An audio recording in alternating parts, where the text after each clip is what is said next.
All right. Well, greetings, everybody. Welcome once again to the RecPoker podcast. My name is Steve Fredland, and I'm joined by the panel. We got Chris Jones, Jim Reed, John Somsky, and Rob Washam with us tonight. And shout out, thanks to our official sponsor, Running Aces Racetrack, Casino, and Hotel, and our other podcast sponsors, Learn Pro Poker and website AMP. This is episode 170, and today we have an opportunity to talk to Bernard Lee, who is the host of the Bernard Lee Poker Show. Before we do that, a couple of really quick announcements. Our bar league communities and our home game communities have launched. Incredible value, super low pricing. You can get your home game connected for $40 for a year, your bar league for $100 a year. Tons of great benefits. Go to rec.poker, check that out. That pricing is available until March 31st. And we've also launched programs for ambassadors, affiliates, champions, and friends. Just hit us up if you have any questions. So without further ado, let's get into the interview that we had with Bernard Lee. All right, well, guys, as promised, we are here with Bernard Lee. And if you don't know who Bernard Lee is, you're about to find out. And if you're not connected with Bernard Lee, you need to get connected. So, Bernard, how are we doing? Where are you calling in from? Let's start there. Well, I live in the Boston area. I grew up in New York and came up here for college and basically have never left. It's a simple story. Yeah, it basically is. I mean, up here in New England, was fortunate enough to have a deep run in 2005 at the World Series main event. Got a lot of TV coverage. If people remember back in 2005 when Joe Hashim won, Aussie, Aussie, Aussie, oi, oi, oi, if you remember that. You might remember somebody who was very excitable, had a picture of his kids and would kiss his kids all the time and an all-in. Well, that's me. And I, for better or worse, parlayed that 13th place finish. And at the time, if you remember, there weren't many, there wasn't much media. Podcasts weren't around. You know, there was a lot of reporting that people did, but not as abundant as it is now. And next thing you know, the Boston Herald contacted me, ESPN contacted me. I've written for Cardplayer, I've written for Poker News, Cardplayer Lifestyle now. I've written for a bunch of journals in the Boston area as well. When I had my deep run in 2005, PokerStars, who I qualified with, asked me to kind of write about my experience. And what they thought was going to be 2 pages ended up being about 26 single-space pages. And it was just really like cathartic experience to kind of get it out. And it became, at the time, as viral can be. And that's kind of how I got contacted by all these media outlets saying, hey, you write pretty well. Would you be interested in writing for us? And I kind of went, really? Okay. And next thing you know, 15 years later, I'm still doing this, playing professionally and also doing a lot of the media stuff. So you were, at the time, you were playing professionally, but you'd not been involved in the media side of it at all? Or No, I've never done media whatsoever. In all honesty, in 2005, I wasn't even a professional. I was still working full time. I was working for a biomedical device company. I was senior manager and director level of marketing and new business development. I was managing relationships and companies in the hundreds of millions of dollars, and that's kind of, I enjoyed it. I went to business school and really enjoyed my work there. I worked there for almost 10 years and really no thought about leaving. Just went to the World Series of Poker because obviously you hear so much about it. 2003, when Moneymaker did what he did, I wasn't really jumping on the poker bandwagon. I was jumping on the tournament bandwagon. Really tried to qualify in 2004. Did not succeed. Was really disappointed, to be honest. Did not play in 2004. And then in 2005 was able to qualify online on a satellite through PokerStars. And next thing you know, I'm the deepest run for any qualifier for PokerStars. And so now we got the Bernard Lee show. What are some of the other things that you got going on right now? I know your fingers on a ton of different things. You got some charity work. What's kind of the life look like right now for you? Well, I mean, for me, I think that I am one of those few people that play professionally. I still play it an absolute ton. And I'm about to head back out. My son and my daughter are very active in sports in the winter. My son is still in the state finals. We're in the state final four right now, so it's pretty crazy. And so we're excited about that, really excited about that. And we'll see how far that goes. And then I hit the road. For the next 6 weeks, I'm on the road, 4 of them. I haven't played in a few months, so I'm excited to get back out on the road. And then I'm back home for about 6 weeks because the kids are back playing spring sports. My son is captain of the tennis team. My daughter is going to be on the softball team. And so I'll be basically going from sport to sport to sport to sport. And then next thing you know, it's the World Series, right? And then we'll be heading over there. So it's very exciting for me because I'm able to play professionally, but I'm also able to work on the media side at a very high level, working with ESPN and, as I said, Poker News and Cardplayer Lifestyle with my podcast. And we're going to be celebrating our 13th anniversary in a couple of months. We're actually in the works of finalizing up a couple more interviews. We've already done 1 or 2 interviews of some really, really special guests. Can't announce them just yet, but needless to say, one of the guests that we have, he hasn't done an interview in probably over a decade. And so we're very fortunate that we're able to get him. Oh, very cool, man. That's awesome. So we've been joined here also by John Somsky and Rob Washam. So any of you guys have any questions, feel free to unmute there, and I'll plug you in there.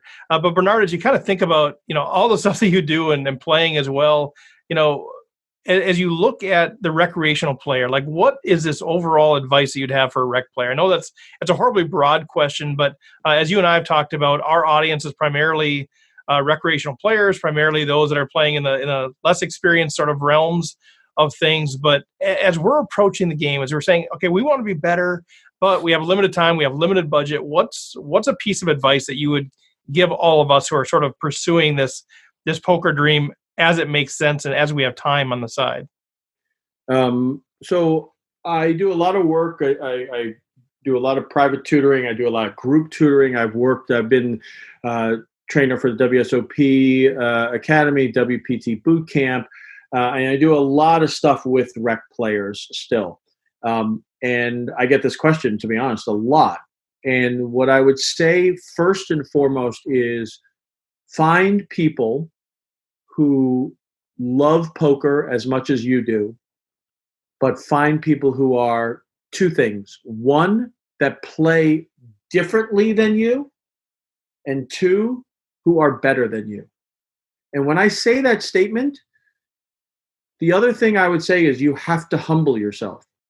There are just the people who come up to me and say, every time I play a tournament, I final table it. I just can't get, I just don't understand why I can't play professionally.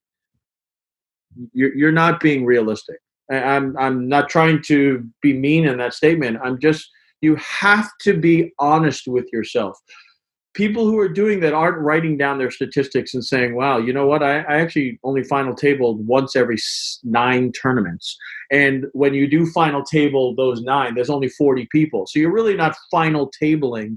You're getting past the final 25%. You have to be honest with yourself to improve. And if you're not honest with yourself, you'll remain a rec player. And to be honest, there's nothing wrong with it. That's not a derogatory statement. If you feel like I'm playing because I want to just enjoy myself, this is not about me, quote unquote, getting better. This is not about me trying to win a World Series bracelet. I want to go out. I want to have a beer. I want to have fun. It's like anybody else going and playing pool or going and going bowling or going to the movies or whatever it is. This is their fun. And if that's what they want to do, and it's not about becoming a top-level player, there's nothing wrong. Who says that you have to do that? If you want to enjoy yourself and you want to have fun and you want to chase, a gut shot straight because that's fun when I bad beat somebody, I have no problem with that at all. In all honesty, that's why I still make a living. But, I think that if you are that person who wants to get better and really truly feels like they can get better, then you have to be honest with yourself. You can't just fool yourself saying that, oh, I just get unlucky all the time. You don't. You really have to look at why things are going bad. What are your leaks? And that's why I say find people who play differently than you. If you're a tight aggressive player, find someone who's loose. If you're a very loose player, find someone who's tight. And then on top of that, find people who are better than you, because you don't need to have a group of players who are not as good as you, and then all they say is yes, yes, yes to all your answers, because they really don't know if your answer is wrong or not, and they respect your game. You want to be able, I'm very fortunate that I talk to some of the best players in the world every single week for my radio show, and a lot of these players have become my really good friends. I'm fortunate that I can call Jason Mercier and ask him a question. I can call Blair Hinkle. I can call Daniel Negreanu if I have a question on something. And there's no way I could ever think that I'm better than these players. And for me to ask them a sincere question and to get an answer back has improved my game immensely.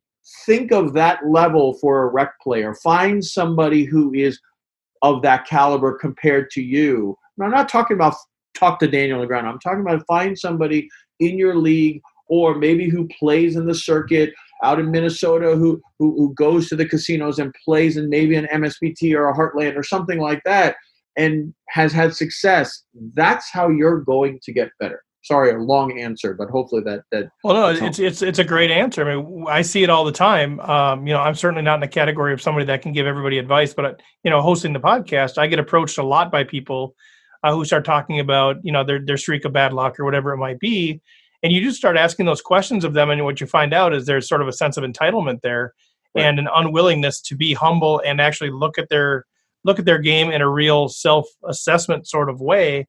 And I do think that's a huge stumbling block for a lot of recreational players. If you're unwilling, I think there's sort of this idea that I play perfectly, and if I wasn't ever for bad luck, I'd win every single tournament. And I think that's just an unrealistic idea, but I also think it stunts their growth as a player. And so that's always my encouragement too, is be humble, be transparent, find people around you that you're willing to be authentic with and learn from. I think that's great advice. You have to almost assume that no matter what happens, you made the mistake. Now, how can I correct that mistake? What did I do wrong? And I'll be honest with you, that's really the way I approach it. When I have a question, I'll go and I'll ask somebody, and I'll say, like, did I do something wrong here? Like, what did I? And I don't need to have them say no, but I'd like for them to say, oh, you could have done this. I remember once at PCA, Poker Stars Caribbean Adventure, I felt like the guy had one of two hands. Again, I'd have to sit here and describe the whole hand, but I really felt like he had one of two hands. And when we got to the river, he either had me beat or he didn't, right? That was basically what it came down to. But I felt like I had to get some value if I was correct. And I didn't know how to bet it. I was really, should I bet, should I not? I ended up checking, and he ended up checking behind me, and I ended up winning the pot. And I went up to Nick Binger, who, if people don't know, he's a brother of Michael Binger, bracelet winner, and he actually runs a WPT boot camp now, and explained the whole situation, described the whole thing, and he said, did you think about this? And I will tell you, I was like, I never would have thought about that. Mm-hmm. And that's the kind of stuff. Blair Hinkle, he plays such a different style than I do. And I ask him constantly. We're very good friends. He's also a Run Good ambassador like myself, Run Good Gear ambassador. And we talk a lot about how to play certain styles, because he plays a different style than I do. And I learned so much. I literally have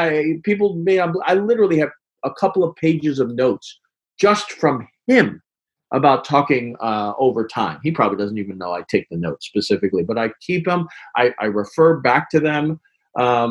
Jason Mercier and I, like I said, have talked about specifically Deuce to Seven a lot, because that's a game that we both love. And again, I'm not trying to drop the mic and name drop all the time. That's not my point. It's just more of, find someone that you respect 100%. And if they tell you something that you don't agree upon, don't dismiss it.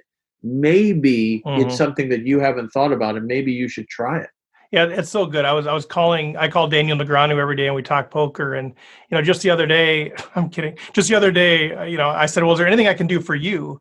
And he said, well, you could have Bernard Lee stop calling me and asking me questions. So I'm kidding, of course. John Somsky. I was wondering, so one of the problems or issues you can run into when you're talking with someone who is much better than you in poker is there are a lot of pieces of your game that kind of fit together and build upon each other. So what works for one person doesn't necessarily work for another. And you yourself being a professional, you're able to understand the reasons why a play might work for someone and understand whether or not that would fit into your game. How can the recreational players do that same thing, understanding that, the reason that you make small bets so often is so that you can bet more often. But if you're only going to bet the nuts, then you don't want to make such small bets. Those types of things Sure. Where there's more going on than just that single play in isolation. Well, I think that's a really good point. And what a lot of amateurs and a lot of rec players do is they get to that final step right away. So they'll be like, okay, so let me tell you about this hand. So after we got to the turn, and I'm like, wait a second, we haven't described the hand at all. And they're like, yeah, but the flop and that's unimportant. It's really the turn and river that are important. So what you often realize is that what you're saying there is that they are so focused on the end sometimes. They're so focused on one aspect of the hand. And when I talk to a lot of amateurs, when I teach a lot of people, is that I go all the way backwards in time. And I think that when you talk to a player who's better than yourself, you really have to break it down from the beginning. And when we first start talking, a lot of times this will be a typical hand that they'll say. So I was playing in a tournament. Somebody raised, and I called them. We saw a flop. After that flop, he raised. I re-raised them. He shoved all in. I didn't know what to do. I mean, it's a very common way of people saying. Maybe they described what hand they had. Maybe they described the flop. And as they do that, I say, stop. Okay, let's go through everything step by step. So the player raised.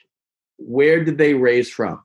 Under the gun, the button, from mid-position. How many chips did they have? What did they raise? Did they raise 2x? Did they raise 4x? Were they raising this amount the same way throughout the entire tournament, or have they changed their betting pattern on this specific hand? Where were you sitting? Were you in position? Were you out of position? Were you in one of the blinds? That's pre-flop. We haven't even finished pre-flop yet, but I could probably go on for another 2 or 3 minutes.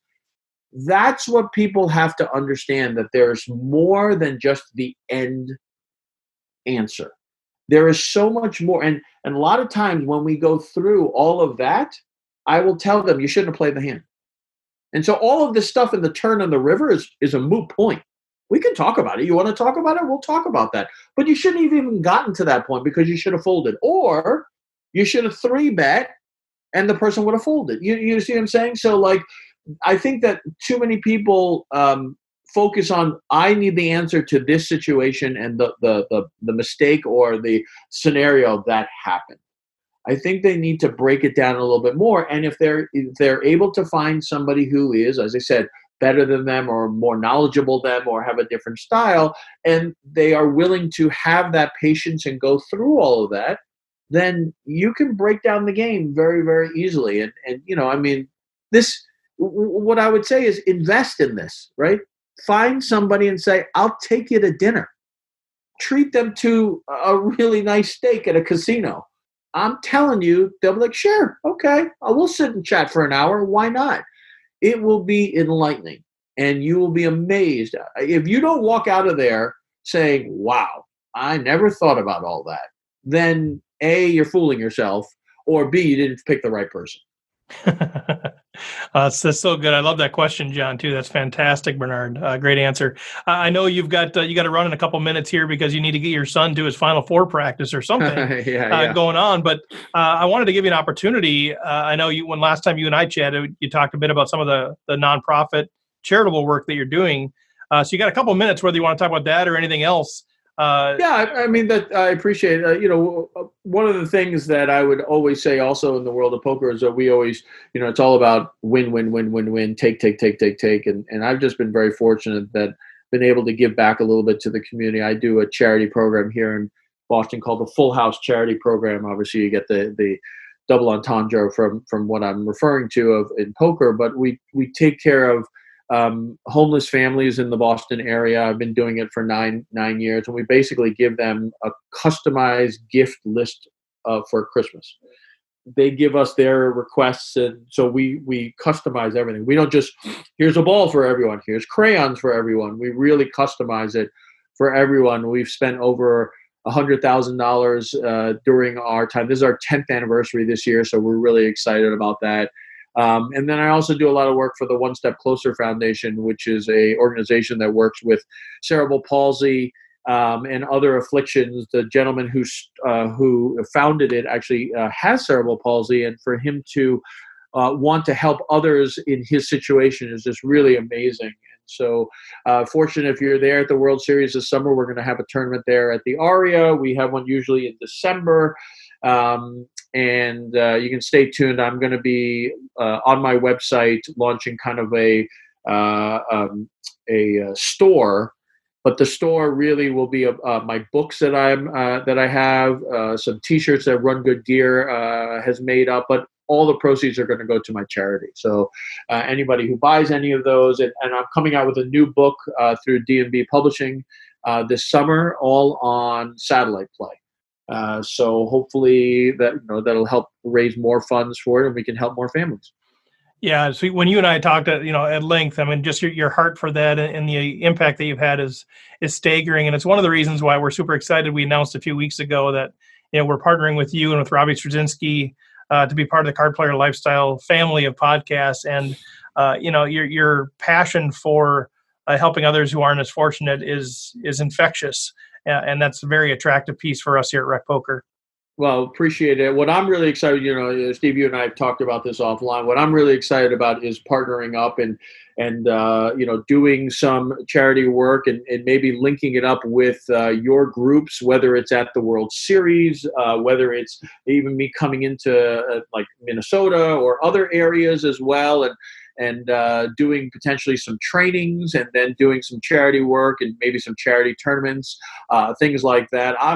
I love to teach. I absolutely love to teach. And it's something that's very passionate. When I do it, when I go to Run Good Gear stops, I've done over a dozen training sessions literally for free to really kind of excite the group that has come in. So as I said, we're really excited to be partnering up with you as well. And we're excited to potentially work through and get these meetings together. And hopefully we'll be able to meet everyone that's listening to your podcast.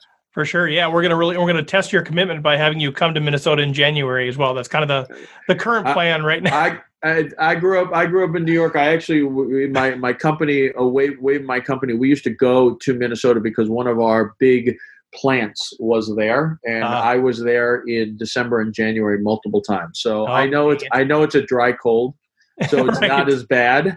But I do remember one gentleman who was my boss. He had to live in Minnesota for a couple of years because they transferred him out there and then brought him back to Boston. And he said, "There's two seasons in Minnesota." He says, "There's winter and June." And I just kind of laughed when he said that. I said, so I'm more than happy to. If it all works out, I'd be more than happy to. I thought the two were winter and road construction, but I guess that'll do as well. Well, I know you've got to run.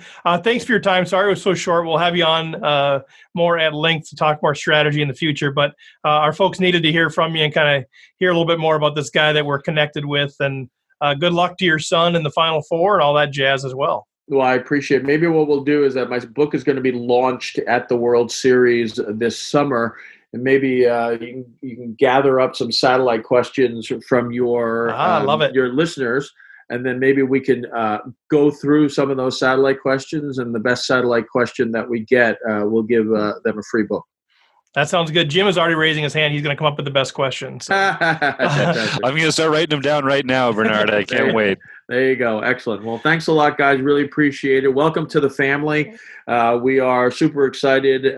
We have actually really drummed up a lot of interest already, and Robbie and I are really happy that we've brought another great podcast to the family. Fantastic. Take care, Bernard. Thank you. See you guys. All right. Well, that was fantastic talking with Bernard. Let's take a quick break, and we'll come back with a hand history led by Chris Jones. All right. Well, the running aces players of the week for last week, Dave Elke, Brian Knoop, Al Anderson, and Bernie Conkey. We had some binks out on Discord. Kevin Kelsenberg had a bink in Las Vegas. Josh Schwartz in Colorado. Rob Washam, the great Rob Washam, still on fire. Grand Casino Mille Lacs. Nels Peterson in his FPN league. And Cheyenne Bhattacharya down at Canterbury Park. Way to go, Cheyenne, binking it up for the RecPoker Nation. We've also got a bunch of new exciting affiliates, ambassadors, champions. Josh Schwartz, who I think we mentioned is championing our cause as our Colorado ambassador. Woody Adams is bringing it up in Pennsylvania. We're excited to have him on board. Hey, Woody. We've got our first set of official affiliates. Robbie Straczynski, our good friend from Cardplayer Lifestyle, and Chris Goose Ragoose. I can't wait to get to know this guy better. And our first friend of the podcast, Lena Evans, and the Poker League of Nations. We're really excited to be working with her to get the word out on both of our behalfs. We've got new home game community members, the Epic Poker League in Big Lake, Minnesota. The host, Vic Swanson, thank you, Vic, and the Twisted Aces home game in Thornton, Colorado, brought to us by Terry Bowers. Way to go, Terry, and welcome to the group. Our very first new Bar League community member, and this is the Shack Littleton in Littleton, Colorado. So great work, everybody, getting those together. I can't wait to see how we all get to celebrate some success together here at RecPoker Nation. We have Patty98, Mike Patrick, won his third RecPoker home game. So we've only had 6 games. He won the first 2, or 5 games actually so far. He won the first 2 mixed game tournaments, and now he's shown that he not only can play mixed games but can also play No Limit Hold'em.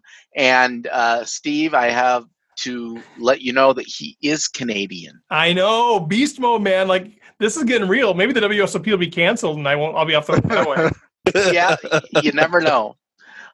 Anyway, we're having 5-card draw on March 11th. That's our next mixed game tournament.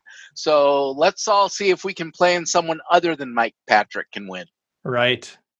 And in terms of member content coming up, we've got the March content that we've done is the opponent ranging and player typing. It's a really good segment, and we're working on our April content, which is going to be all about odds and stack to pot ratio and bet sizing. And if the WSOP gets canceled, we'll have a video only segment of member only content. Sing along with Steve. Nice. Yes, we have to. That's right. You know, the little bouncing ball, we'll do that. It'll be great. Right. I love it. Well, the one thing about the content, I got asked the other day by a couple of people, actually, how do I get those seminars? You need to be a RecPoker member to get that. So go to the website, rec.poker, check it out, or shoot us an email. We'll let you know. You can get a 30-day free trial out there. All right. So actually, this is who I want to be when I grow up. I want to be Kou Vang when I grow up, when my poker thing. And so I was watching some of the main event replays, and there's a couple of hands. I don't know if we can do both of them or just one of them, but I'll start with them. They're both Kou Vang hands, and they're played back to back. And I'm just kind of curious what the panel thinks of it. I was impressed with some of the lines he took here, and I think it's a good example of how you accumulate chips and how you avoid losing big chips in spots that aren't as sort of maybe big or sexy as some of the biggest spots that we often see in sort of these hand recaps. So that's kind of why I brought them. So anyway, we're in the main event. It's day 2. We're playing from Kou Vang's perspective. It folds to us, and we're in the small blind. So this is a blind versus blind hand. We're at the 600, 1200, 1200 level. And we have 69K behind us.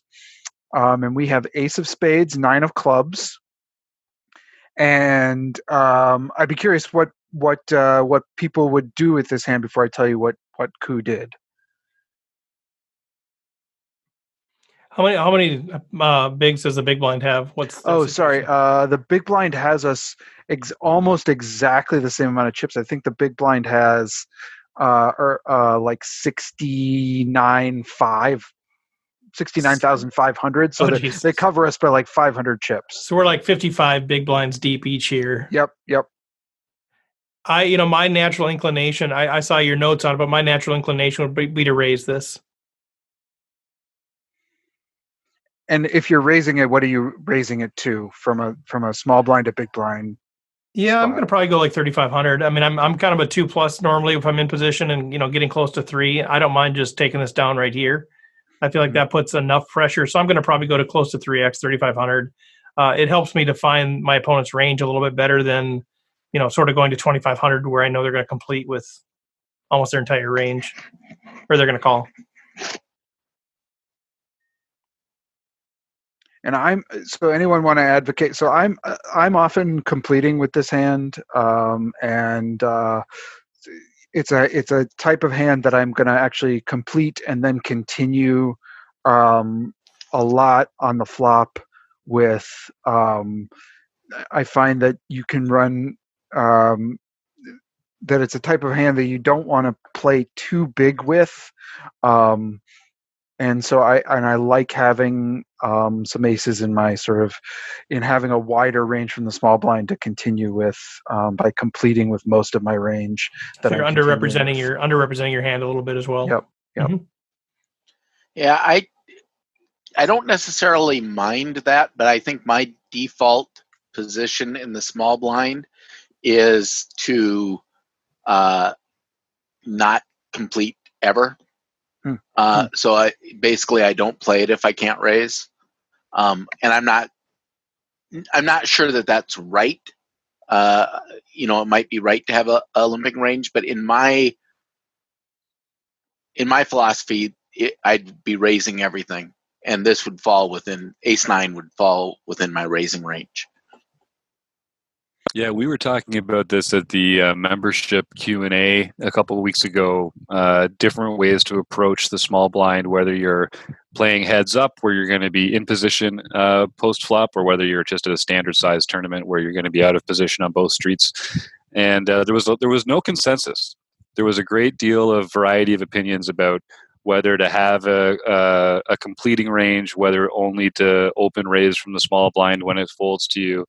And I know, Chris, you were talking about predominantly having a completing range there, whereas I feel like I just find it so hard to balance that as well as balancing an opening range that I sort of, it's just as you said it, Chris, you're able to define your opponent's range, or maybe it was John, define your opponent's range more clearly when you see their response to that 2.5 or 3x open from the small blind. But I'm very curious about this subject because this is something that trips me up all the time, and I don't know how to read it in other players either. Like, what are their completing ranges look like in the small blind? So, Chris, do you have an opening range in this spot and a completing range, or do you typically just complete with 100% and then play it from there? It'll be very player dependent. If I think my opponent is folding too much, if I've seen them be too tight with their big blind, even if it's not small blind versus big blind, I'm going to start opening more. But if I see them defending a lot, I'm going to complete more. My default, without any knowledge, if this is the first hand of the tournament, I'm completing almost my entire range. I may work in a few raises with really some of my strongest holdings and some of my more speculative hands, like a Jack 10 suited might work its way into a raising range, whereas but I'm mostly completing from the small blind.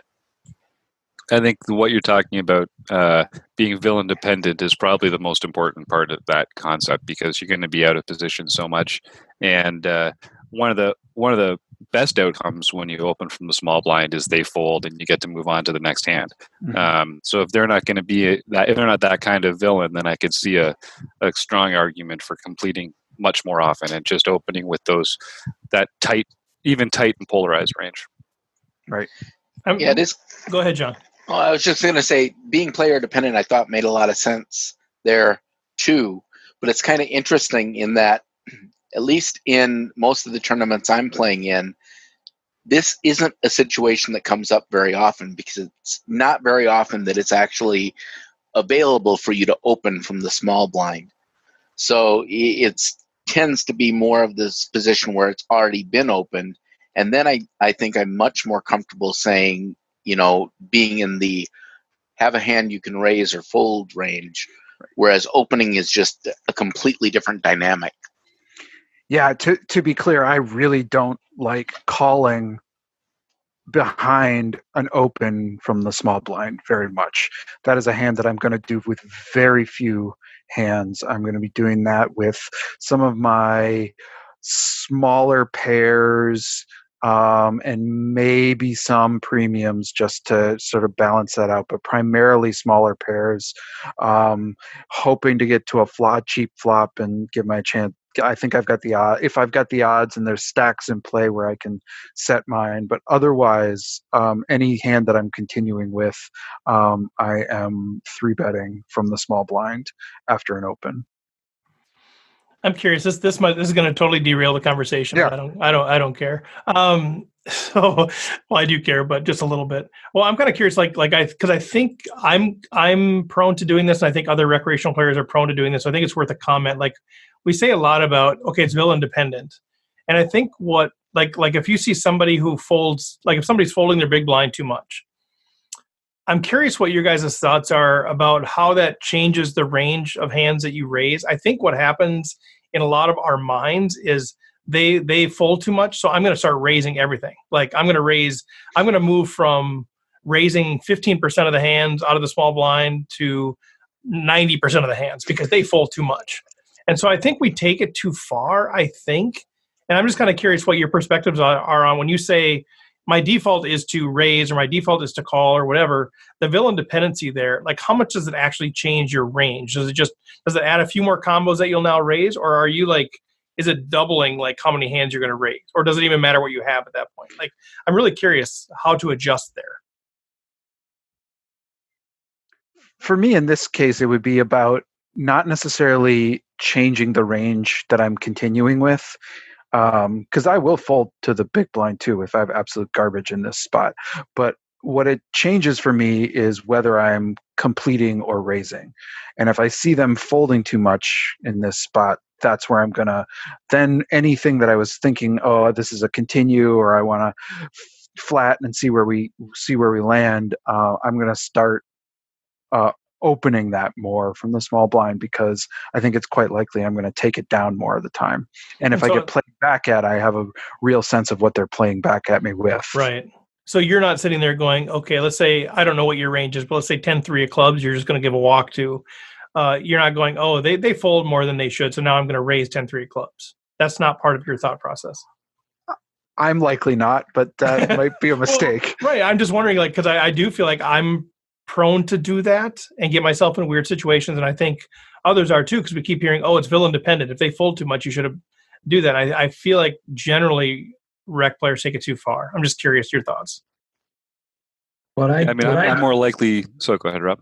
I was just going to say what I tend to do is if I have a face card, I'll raise. Right? I could have Jack Deuce. It doesn't matter. As long as I have a face card, I'm going to raise a player that's going to fold too often.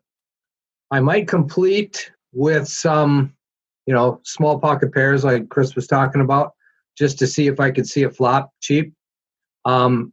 Potentially suited connectors or even a 10-8 offsuit could be a raise against that type of player, but it's got to have some sort of equity of some sort, right?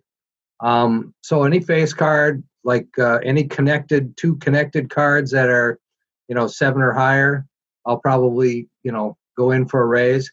I do complete some of the small pairs, and then I fold all the rest of the junk. So you are expanding your range a little. Sorry, Jim. So you are expanding your range a little bit, Rob. Yes. If they yes. So you are actually not just changing calls to raises. You're actually expanding your raising range. Right. Yep. Right. Okay. though that jack deuce is never a call. In a normal situation, that would be a fold. Mm-hmm. If the guy is defending a lot, I'm not going to raise jack deuce. But if the guy is not defending and he's folding a lot of his big blinds to any open, then I'm going to raise with any face card, right? Just because I got a little bit of something. Anyway, I got jack deuce, baby. Yeah, Let's roll. Let's go, baby. Let's go. I got a jack. I know if I flop a jack, I'm way good. I tend to be in your camp as well. I tend to open my range a bit too. Yeah. Jim? Against that particular opponent, if we're talking about someone that's going to overfold the big blind, then I'd expand my opening range to include a bunch of junky blocker hands. So like basically any king or queen, suited or unsuited, that I wasn't opening before, now is going to be in my opening range, because I think we're going to get more folds having that blocker. And as Rob is saying, when you get at one point, you get to the point where you're not really playing them. You're not really opening those hands in order to play them on the flop anymore. You're really just kind of opening them to give your opponent an opportunity to make the error that you've identified that they make too often, which is folding the big blind. So once you've not achieved that goal, I'm not like, the playability of the hand is important, but it's almost differently important than the stated goal of getting them to fold. I think blockers are important for that too. So I don't mind if it's like queen two offsuit, because I'm not really trying to make a hand, especially not out of position like this against a wide range that's not going to be easy to range. So yeah, I like Rob's face card equity. And I think also the blocker aspect of it makes it really valuable for that. Yeah, and I would, as Rob says, you would never call with those hands. So they're not there to get to the flop and make a hand. They're there to give your opponent the opportunity to fold. It's sort of that finding that equilibrium, right? The Nash equilibrium, where if you know that they're going to fold every hand except pocket aces, you should raise 100% of your range. If you know that they're going to call everything, you might change some things there too. But there's sort of that, okay, how far are they willing to go? And you got to find how far you can open then. See, Chris, that didn't derail at all. We're so right. Perfectly on topic. So here we are pre-flop. We got, as a reminder, we're in the main event. Are we talking about a hand here? Yeah, right. All right. So we have ace of spades, nine of clubs, and we have completed to the 1200. And the big blind now raises to 4200. And so this is kind of the situation we probably weren't totally hoping to see. But I think once I think a hand like ace nine is one that I'm probably continuing with. Not loving this spot, but I'm at least going to see a flop, especially kind of at this stack depth. But is anyone considering folding this here? Is there a stack depth where you'd consider 3-bet folding this when the big blind raises your limp, just because it's got that ace blocker and it's not very playable post flop? Interesting. I hate playing it. Like, I don't really want to play the hand, but it's got a lot of equity. Yeah, I mean, I think you're at a depth where you could do that if that was your play. You make this 14, and then you fold. You still got 55 behind or whatever it is. I think you could pull it off at this depth or a little bit higher. I think it looks pretty strong when you do that. I do think in one manner or another, if I flat here, I'm going to continue against a raise, whether that's a re-raise or whether that's a call, because I've underrepresented. I've opened the door. If they're a thinking player, they should be raising here quite a bit out of the big blind. So I think ace nine is still playable at this point. Yeah, I don't. I mean, the 3-bet, obviously it can knock out any garbage that the big blind is doing this with, but there is. I'm not sure I want to inflate this pot a lot with ace nine off, because I am very likely the hands that I'm ahead of, I just want to call, and the hands that I'm behind are maybe going to shove it back in my face, which I'm not going to like at all. So I'm probably flatting this. With the 3-bet, you're basically turning your hand into a bluff at that point and just trying to take it down right there, because you're probably only going to get called by things that have you that have more equity in the pot than you do. Yeah, I think the only reason it would work against a certain villain is if you were otherwise in a position where you had to just check call all the way down to the river, and you could end up losing more chips than those 16 big blinds or whatever it would be. Because as you say, you're folding to a 4-bet here that's going to come from ace 10 plus anyway, and you can limit your losses in a way to that. Because this is one of those spots we talk about these all the time, where you call pre-flop, you get an ace, it's not a very good kicker, and now it's like, all right, well, I guess I just have to check call all the way down and realize my equity against his bluffs the times when I don't leave the tournament today. And I'm always curious. There's like the sweet spot in the stacks where if you had enough confidence in his response to your raise, then you could actually fold and sleep well that night, not ever knowing what his cards were, but that you got away from it for less than having to get in by the river. Talk about derailing conversations. Right. I don't know how to handle that, but this little dialect, this little issue there comes up to me all the time in these spots. So in real life, Kou elects to call. So we go to the flop, and the flop is the 4 of clubs, the king of diamonds, and the 6 of diamonds. As Kou, we elect to check, which I think makes sense after that 3-bet in the call, and the big blind continues for 3,600. Again, we have ace of spades, 9 of clubs. Yeah, what's anyone doing? For me, as play, that's just an easy fold. I check fold that all day to that continuation bet. I have other than an ace and bluff catching. I guess it might depend on the player again a little bit. If we know that they will shut down after a flop bet doesn't work, if they're a stabber, like a 1-bullet stabber, they take a stab and then they shut down, maybe. But I'm out of position here. Like I'm check folding this. Isn't it? We've just created this spot for him that incentivize. He's so incentivized to bluff here, though, right? Because it's a bluff-heavy board. We've capped our range by limping and calling. It's what, king 6-4. King 6-4. If I had 10-7, I'm probably c-betting that in position, just because so few of the small blinds hands come along with it. So then, yeah. But then, I don't disagree that I think we were ahead of a good chunk of his range here still. And I don't disagree with that. But then what are we going to do on the turn when an 8 peels off? Yeah. Then we're going to fold there. If he continues, then what if a deuce? That's the part that gets me is and if I hit an ace, am I going to extract value? Maybe he keeps coming, but he probably shuts it down if he doesn't have a better ace. I don't know. I just, for me, that's the spot is it's kind of gross. Yeah, I don't disagree that we could still be ahead of a chunk of his range. It's how far am I willing to go here with ace high, where the guy's showing aggression on every single street. All right. But there are a lot of players though who, you say every street, there's 2 streets. He's made a bet and a continuation bet. And there's a lot of players that are going to do that, especially when they raise the limp on the flop. They're almost going to continuation bet. True. For near everything.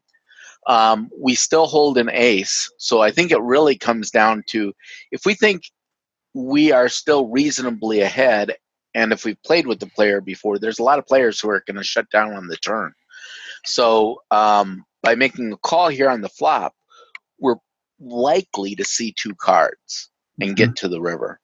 So I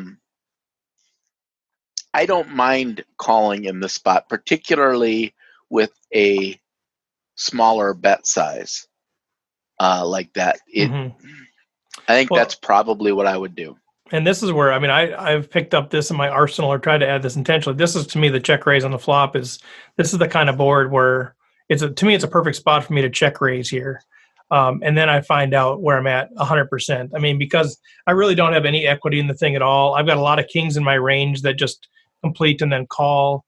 I can shut her down after that. But it's going to work a lot especially if I think he's continuing with all of his stuff. It's pretty hard for him to continue without at least middle pair or better, I think. So I kind of like a check raise here, even more so than pre-flop.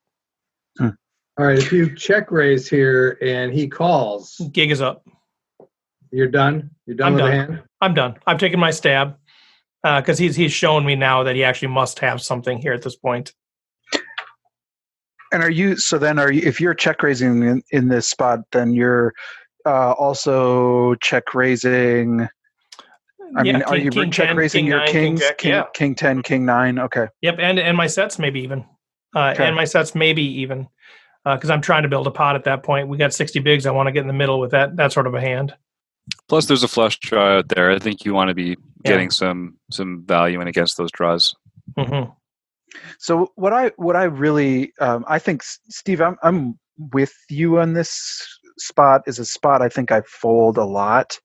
And what I really like about this play, I think, is that this does feel like one of those hands that's a really good float. I think you have what I like about this flop is it's sort of dry, but it's also very connected. So that I think as Kou, we are in position. I think we have probably more diamonds. We certainly have more straight draws. So I think on any 7, any 8, any 3, any diamond, any 5. There are a lot of hands that I think are going to be very scary for our opponent. And even though we have nothing close to it in our hand, it's something that is attached to our range a lot more, which is why I really, as I saw this play, I really liked. So Kou did call. He called the bet. And it's a play I don't think I ever do or ever make, and I really do like it because of this board. That's so interesting. So that's enlightening to me. So it makes sense. So you're not just floating. You're floating in part because your ace high could be good. That's part of the reason you could float here. But you're also floating from a representation perspective of there's a lot of turn cards that don't hit my ace or 9, but are going to be great cards for me to now represent a hand that my opponent probably can't represent. Yeah.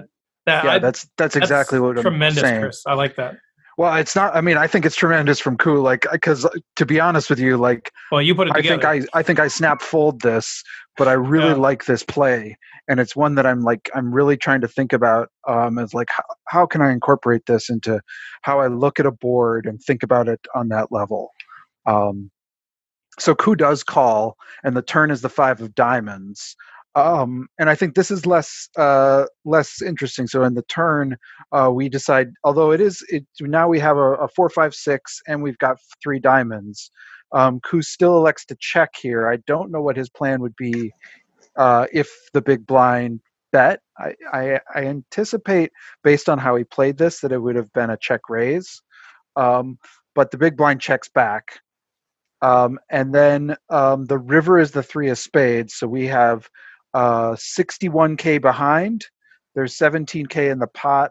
We now have a board of 3 of spades, or 4 of clubs, king of diamonds, 6 of diamonds, 5 of diamonds, and 3 of spades. And what are you doing? Well, I think as played, you have to take a stab here. I mean, I think you can represent so many different things. I wouldn't have thought of it before as far as setting up the float to represent a run out like this. But if I somehow stumbled my way into a run out like this, I think you just have to take a stab. I think there's just a very little chance. Your ace high could be good for sure, but I think it's more likely that they have some sort of a pair that you can push off or something. So I think you take a stab here for sure. Yeah. I mean, once you get to this point, it sort of becomes more obvious. But seeing this on the flop is I think the key step or the key thing as I was watching this hand, that you have to see that this is possible on the flop to get there. And so Kou does bet out 11K, and the big blind folds a 6. But I really love that play, and I think it's an example of how you can accumulate chips in a pretty cheap way, but one which is really hard to defend as an opponent. Well, and that's one thing that Kou does constantly is I'm just amazed at watching him, how often he is and how much pressure he is able to put on opponents while keeping the pot small. Yeah, that's cool. Well, because we're talking about how much pressure he put on an opponent, and he made one aggressive action. Right. I mean, all he did was call all the way to the river, and then when it was favorable, he took one aggressive action. And I guess kind of you guys' point about not 3-betting anywhere, just sort of keeping the pot small. Maybe that's your point too, John, is that it allows him to apply pressure without having to like shove in $60K. He can apply pressure with an $11K bet. Yep. Yeah. His passive actions are certainly helped by the run out here. Of course. Like I think in a different run out that the argument wouldn't look as good. But certainly once you get to this point, I think it's just like if you could script it for some passive play earlier in the hand, it's one of those spots where it actually does. I think his range is just much stronger now. Well, it's kind of like what John said, in the interview, like it's sort of this integrated strategy, right? I mean, he kept the pot small, so a different run out comes, so queen jack, it runs out queen jack, diamond, diamond, or something like that. I mean, he can just fold and he hasn't invested very much. So it's sort of this, he's setting himself up to be able to take a stab at a run out that's favorable for him, whether because of hand equity or because of what he can represent. And he's coupling that with a low, keeping a pot control sort of situation where he can just fold bad runouts and maybe get to showdown with ace high. Right. And what I love about this too is that there are just so many good runouts right now. Like there's so many cards that can hit this flop that are going to be very scary for your opponent. I think if a bunch of face cards come, we're just ejecting and we're done. And we've only invested another 3,600 chips, but it's a cool play, and it's one of these that I don't think it probably, if people were watching this table, there were a lot of splashy big hands and big pots, and somebody has set versus 2-pair and a lot of chips go in the middle, and I don't think you sort of pay attention to these kind of hands enough. But these are the kind of hands that I think you can start to really accumulate chips in very quiet ways. Well, and it's the type of thing that it looks like Kou is just being a wild maniac, but there's a lot more thought process behind it. And he also has the skill to read the players he's playing with and can find opportunities that maybe other people miss. Yep, exactly. So we had early on in the early days of RecPoker, this is way back when, you can trust me, it's one of the early episodes, we had Kou Vang on. We tried to get him back on, but he's like, I don't want to give away my secrets. We're doing it anyway, Kou. We're reverse engineering what you're doing, and we're giving away your secrets. So we'll show you. Yeah, exactly. Someday I'll beat that guy, man. I've played him like so many times. He's taken so many chips from me. I still don't know all his secrets. And how great of a dude is he? I mean, I know this isn't what we're trying, but just a phenomenal dude, at least in my world, as my interactions with him. Just a fantastic ambassador for the game, too. Yeah, indeed. All right. Well, thanks to Bernard Lee for joining us. Thanks to the panel. A fantastic conversation. Chris Jones, Jim Reed, John Somsky, Rob Washam, and myself, Steve Fredland. Next week, we will have Brad Wilson from Chasing Poker Greatness. He'll be on the show. We're going to close off here. We got all of our announcements at the end. So if you want to know what's going on with RecPoker, more details, stay tuned here after we close off. But that is the end of our content. Have a great week on and off the felt. Welcome to the announcements section for the RecPoker podcast. You're going to hear all about our free stuff, how you can support us, the products available for purchase, products from our affiliates, how to connect further, and how to reach us. There are 5 main ways to engage for free. You can play our Poker Stars home games the first and second Wednesday of every month at 8 o'clock Central Time. You can join us on Discord for all kinds of great conversation and virtual railing. We have the Facebook group that's always open for discussion. You can follow us on Twitter at RecPoker, where we have all kinds of cool stuff posted and we keep keep you up to speed on everything going on, and you can join our email list to get our weekly newsletter, TWRP, This Week in RecPoker. There are also 5 ways that you can support us. You can support us on Patreon for as low as $1 a month, and it'll give you a chance to sit in on the podcast. You can like, rate, review the podcast on iTunes, Stitcher, SoundCloud, or wherever you hear the podcast. You can share, retweet, comment on Facebook and Twitter. You can rep the brand. We got merchandise available. And most of all, you can let other people know about us. There are 5 main RecPoker products currently available to purchase. You can get a membership for $10 a month or $100 a year to get access to all of our content and our other discussions. You can join the Bar League community, which is $300 a year, but only $100 a year if you join by March 31st. You can become part of the Home Game community, which is $100 a year, but only $40 a year if you join by March 31st. You can submit videos for analysis by your choice of coaches, or you can get personal one-on-one coaching with your choice of coaches. We are currently building up our affiliate program, and right now, we are an affiliate for Learn Pro Poker. You can use our code and get some discounts and special deals. Go to rec.poker and look for Learn Pro Poker. If you want to connect further and engage more deeply, you can do so by becoming an ambassador, by representing RecPoker in a specific area. You can become an affiliate, which helps spread the word and sell products.